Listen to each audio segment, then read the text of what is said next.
What is going on, guys? Welcome to your 72nd Java tutorial, and in this tutorial I'm going to be teaching you guys how to build a multiple selection list. And in the last tutorial you guys learned how to build a list with a single selection, or in other words you can only select one item at a time.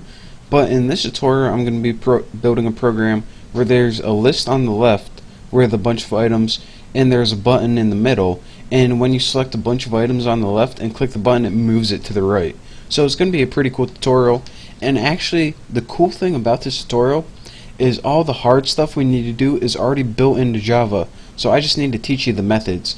So let's go ahead and get started. Make sure you have all your imports right there. I'm going to go ahead and minimize that, and now let's go ahead and start making some variables.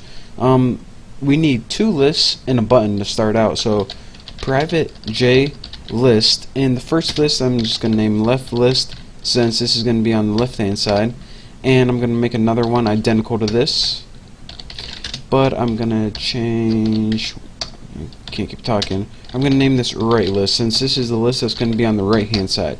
So now we made two variables for left list and a right list, and they're both J list. So now let's go ahead and just make a button, private J button, and I'm just going to name mine move button, because that's what it's going to do. It's going to move the stuff from the left to the right. It's actually going to copy it, but you know, what's the difference? Now of course we need an array, or pretty much items to go in our list, and I'm just going to have it private static, and I'm going to have a string because you know it's just going to be names, and I'm going to have foods. You can have anything you want, it really doesn't matter, but foods sounds something it'll be interesting. So let's go ahead and type the foods I like, which is of course bacon, and let's see what else. Wings, had some last night, they were amazing. Bone sucking sauce, look it up. Ham, and let's get like two more. Beef, I don't really like beef all that much, but I like the name of beef, and that's the important thing. And the last thing, of course, more bacon. And let's go ahead and end this. So now we have an array called food, and actually name that foods, because I mean it's foods. Bacon, wings, ham, beef, and more bacon. Now I'm going to make sure I got that. And so now we have the four variables we need for this tutorial: left list, right list, the button, and the array. So now let's go ahead and start, well, I guess we can go ahead and start building our constructor. So public GUI, of course it doesn't take any arguments, and let's go ahead and add a title first called super. Just name it title, and make a layout next. So set layout, and of course nothing new here. We're going to build new flow layout with empty parameters. And now let's go ahead and start editing that list on the left. The first thing we need to do is populate it with the foods. So it's new JList, and anytime you use a JList, it takes the argument of an array. Or in other words, what items do you want to put in it? So we want to put those foods in it. So let's go ahead and put foods in it. Bam, a little too easy. The next thing we're going to want to do to left list is, if I spell it right, is add the visible row count. So set visible row count, and make sure, bam, look at that. How easy is that? So how many of these items do you want to see by default? And I want to see 3 items by default. So now that our list is 5 items, but we can only see 3, what we need to do is add something called a scroll pane that we're going to add later on. But for right now, left list dot set selection mode right there. Too lazy to type it, and I'm going to go ahead and end this statement. And our selection mode, unlike before, it's going to be list selection model, not Mosel, model dot right there, multiple selection. And what this means is, unlike last time where you can only select one thing at a time, with multiple interval selection, using your control and shift keys on your keyboard, you can select multiple items at a time using this.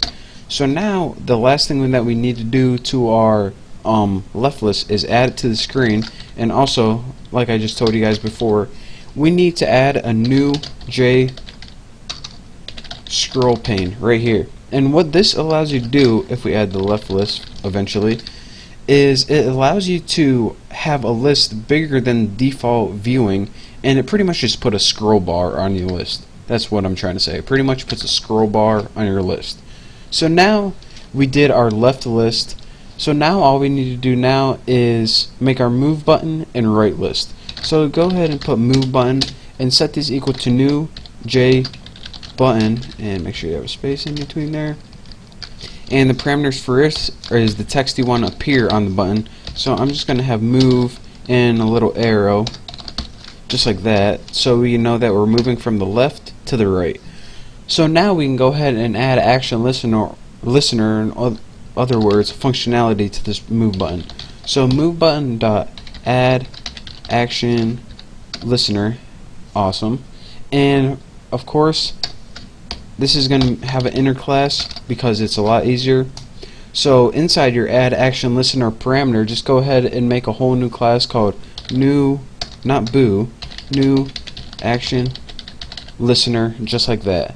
And this class, of course, doesn't take any parameters. And inside your new action listener inner class, we want to have one method, and if you can see by our error, it's called action performed.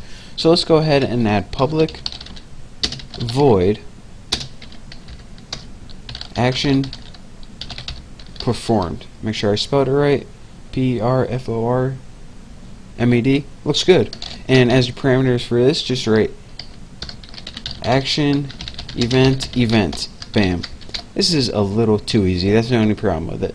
Now we can finally get to the good stuff of what we want to do. Again, this is all default stuff that you need. That's how they just made the program. But now we get to the custom stuff, what we want to actually do. Well, the first thing we want to do when we click the move button is build our right list. We already built that left list, but the right list depends on what we select in the left list. So go ahead and type right list dot, and the first thing we need to do is set the list data, or set the things we want in the list. So go ahead and set list data, and what this does is it takes an array as its argument, just like just like JList took an array as its argument. Set list data is also going to take an array as its argument to set the list data. So how do we get an array of selected values from a left list? Well, this is another cool thing. Just go ahead and type left list dot get selected values right there. How awesome is that? Get selected values. And what leftList.getSelectedValues does is whenever you select stuff on the left hand side of your screen or in the left list, it makes an array of those selected values, and that array is going to be passed into set list data, and essentially is going to create a list on the right hand side depending on what you selected on the left hand side. How cool is that? We don't have to make a new method for setlist data. We don't have to make a new method for get selected values.